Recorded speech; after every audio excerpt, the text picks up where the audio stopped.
아멘. 피아노 감사합니다. 오늘 하나님이 저에게 주신 말씀은 시편입니다. 1절에서 18절까지 저희 보겠습니다. 여호와여, 어찌하여 멀리 서시며 어찌하여 환난 때에 숨으시나이까? 악한 자가 교만하여 가련한 자를 심히 압박하오니 그들이 자기가 베푼 꾀에 빠지게 하소서. 악인은 그의 마음의 욕심을 자랑하며 탐욕을 부리는 자는 여호와를 배반하여 멸시하나이다. 악인은 그의 교만한 얼굴로 말하기를 여호와께서 이를 감찰하지 아니하신다 하며 그의 모든 사상에 하나님이 없다 하나이다. 그의 길은 언제든지 견고하고 주의 심판은 높아서 그에게 미치지 못하오니 그는 그의 모든 대적들을 멸시하며 그의 마음에 이르기를 나는 흔들리지 아니하며 대대로 환난을 당하지 아니하리라 하나이다. 그의 입에는 저주와 거짓과 포악이 충만하며 그의 혀 밑에는 잔해와 죄악이 있나이다. 그가 마을 구석진 곳에 앉으며 그 은밀한 곳에서 무죄한 자를 죽이며 그의 눈은 가련한 자를 엿보나이다. 사자가 자기의 굴에 엎드림같이 그가 은밀한 곳에 엎드려 가련한 자를 잡으려고 기다리며 자기 그물을 끌어당겨 가련한 자를 잡나이다. 그가 굽으려 엎드리니 그의 포악으로 말미암아 가련한 자들이 넘어지나이다. 그가 그의 마음에 이르기를 하나님이 잊으셨고 그의 얼굴을 가리셨으니 영원히 보지 아니하시리라 하나이다. 여호와여 일어나옵소서. 하나님이여 손을 드옵소서. 가난한 자들을 잊지 마옵소서. 어찌하여 악인이 하나님을 멸시하여 그의 마음에 이르기를 주는 감찰하지 아니하리라 하나이까? 주께서는 보셨나이다. 주는 재앙과 원한을 감찰하시고 주의 손으로 갚으려 하시오니 의로운 자가 주를 의지하나이다. 주는 벌써부터 고아를 도우시는 이시니이다. 악인의 팔을 꺾으소서. 악한 자의 악을 더 이상 찾아낼 수 없을 때까지 찾으소서. 여호와께서는 영원 무궁하도록 왕이시니 이방 나라들이 주의 땅에서 멸망하였나이다. 여호와여, 주는 겸손한 자의 소원을 들으셨사오니 그들의 마음을 준비하시며 귀를 기울여 들으시고 고아와 압제당하는 자를 위하여 심판하사 세상에 속한 자가 다시는 위협하지 못하게 하시리이다. 아멘.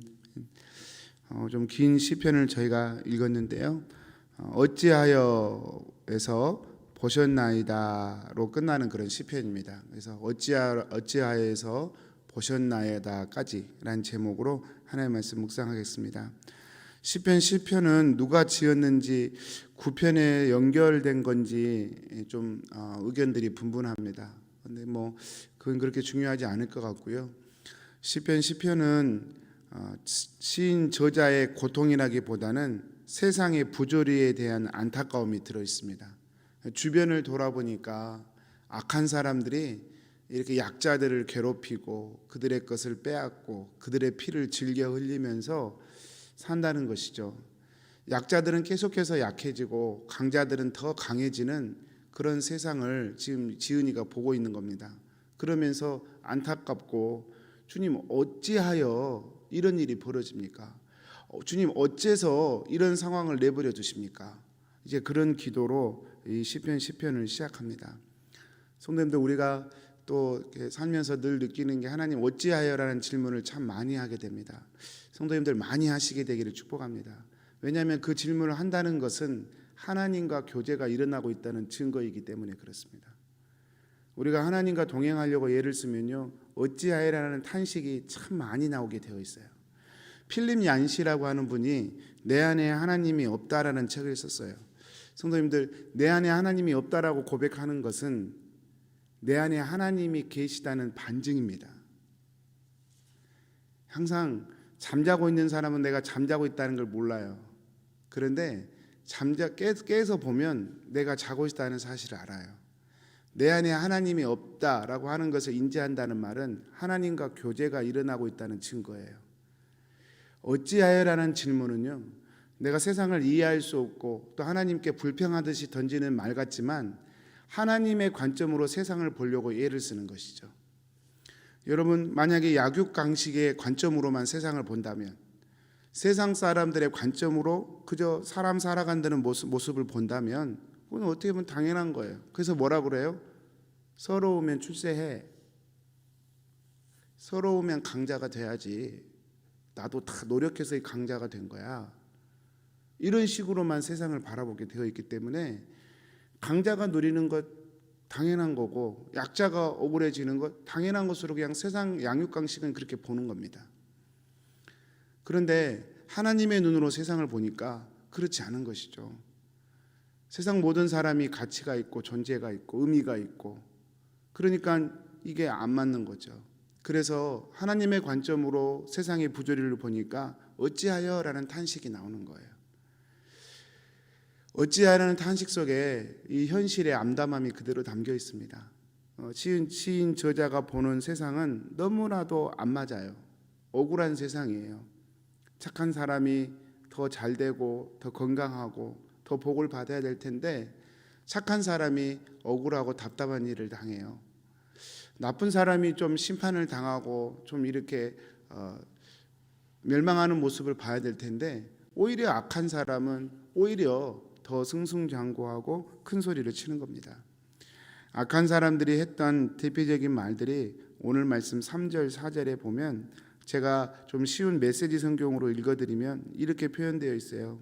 악인들은 반말을 떠벌리고 사기꾼의 입에서는 구린내가 진동합니다. 저들 하늘을 찌를 듯 콧대가 높아 하나님을 무시합니다. 벽마다 휘갈려 쓴 낙서가 보입니다. 잡을 테면 잡아보라지 하나님은 죽었어. 메시지 성경을 제가 좀 쉽게 읽어드렸는데요, 악인들은 그 마음에 모든 사상이 하나님이 없다 하나이다.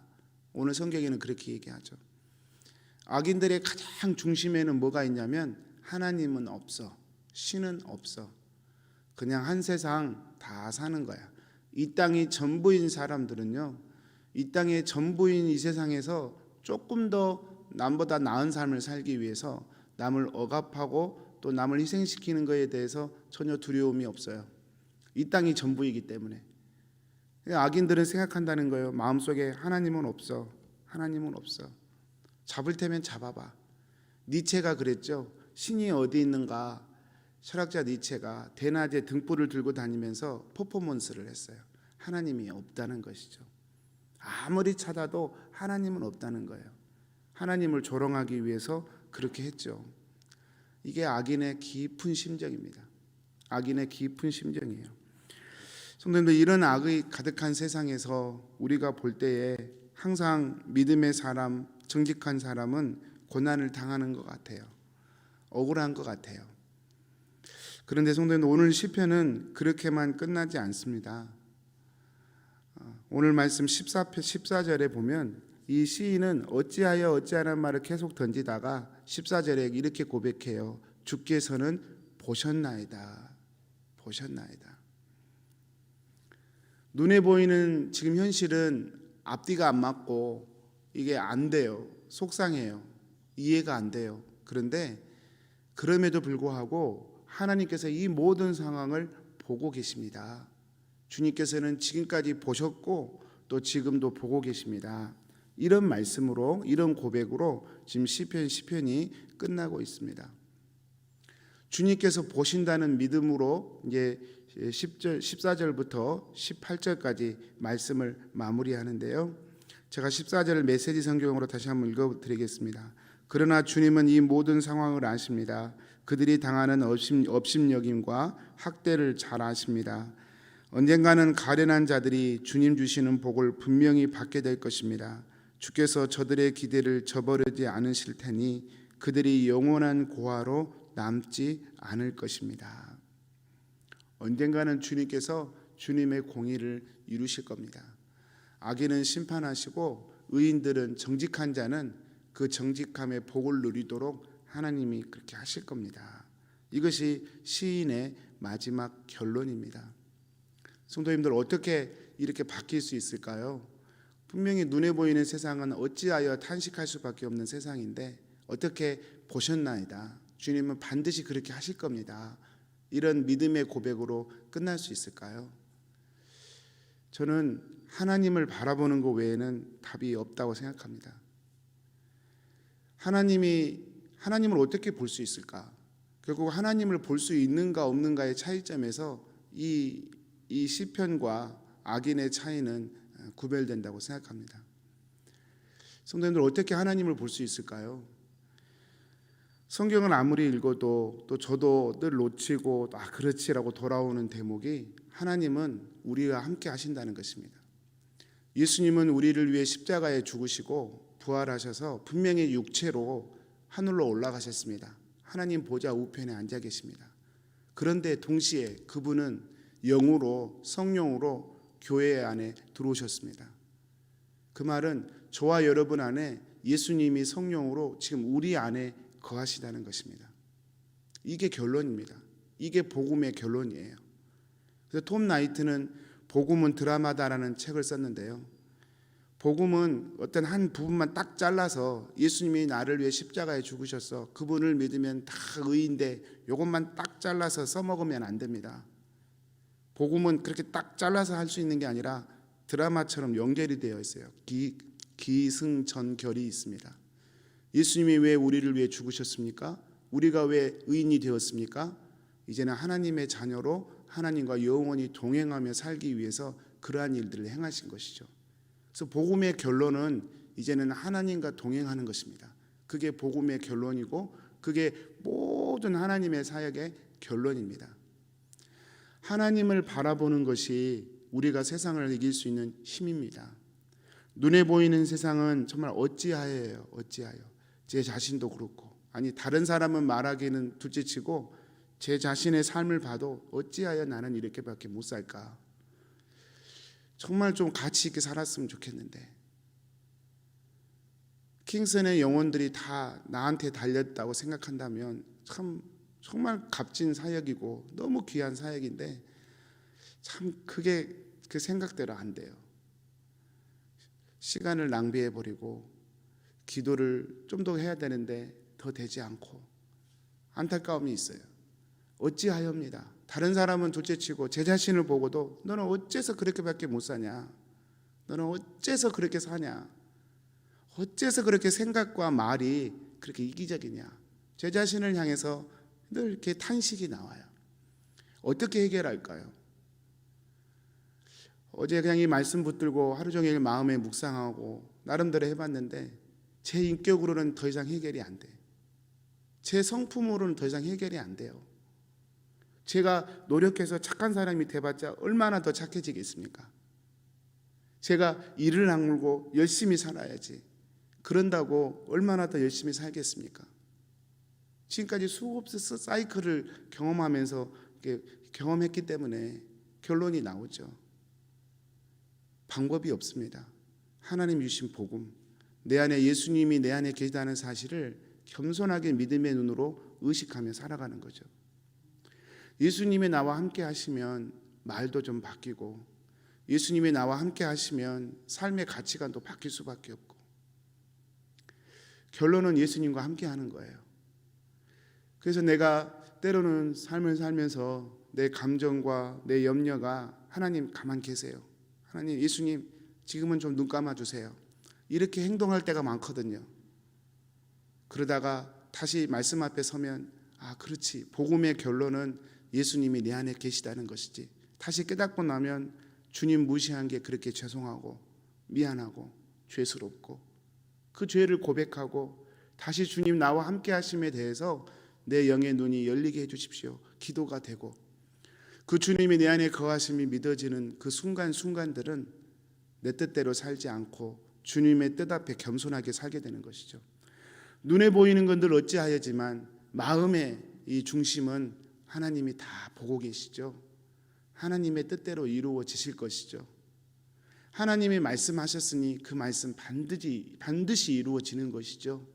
이런 담대함이 생기는 것이죠. 사랑하는 성도님들, 오늘 하루도 저희가 조금씩이라도 연습했으면 좋겠어요. 이렇게 새벽 예배 드리는 것, 성령님이 우리 안에 감동 주셔서 새벽 예배 드리고 있는 것입니다.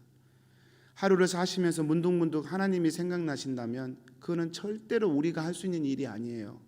성경에 우리는 모두 죄인이어서 하나님을 찾는 사람이 없다고 그랬거든요.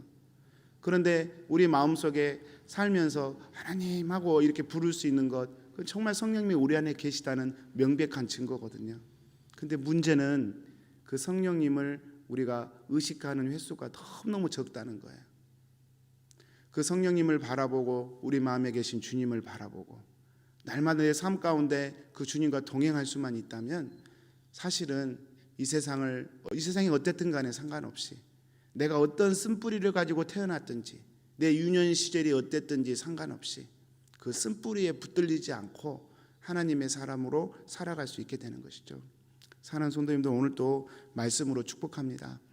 어찌하여라는 세상에서 주님 다 보고 계시죠. 이 자리에 올라가는 것이 저는 믿음이라고 생각합니다. 주님 다 보고 계십니다. 주님 우리의 모든 삶을 다 보고 계십니다. 우리와 함께 하고 계십니다. 그거 하나 기억하고 살아갈 때에 우리의 삶은 하나님의 뜻 가운데 그리고 세상을 이길 담대함이 우리 가운데 일어날 줄 믿습니다. 우리 기도하겠습니다. 사랑하는 하나님, 복음의 정말 꽃과 같은 결론, 임마누엘 하나님, 성령으로 우리 안에 거하셔서 주님이 나를 처소 삼으셔서 내가 교회고 내가 성전이라는 복음의 결론, 하나님 늘 잊어먹습니다. 내 힘으로 사는 것 같고 내 힘으로 믿음 생활하는 것처럼 착각하고 그렇게 살다가 또 억울하고 답답한 일을 만날 때 주님 앞에 나오곤 합니다. 주님, 다시 말씀을 결론 삼습니다. 말씀을 있는 그대로 저희 마음속에 받아들입니다. 주님이 나와 함께 하신다는 사실, 주님이 이 모든 것을 보고 계신다는 사실, 주님 우리가 믿음의 눈으로 늘 의식하며 살 수 있도록 축복해 주옵소서. 이것이 우리의 짐이 아니요 힘인 줄 믿습니다. 나의 부족함과 연약함을 다 아시면서도 나를 떠나지 아니하시고 나와 함께 하시는 주님의 은혜를 기억하며 그 주님을 바라보며 우리의 삶을 믿음으로 이겨낼 수 있도록 저희 각자를 붙잡아 주옵소서. 예수님의 이름으로 기도합니다.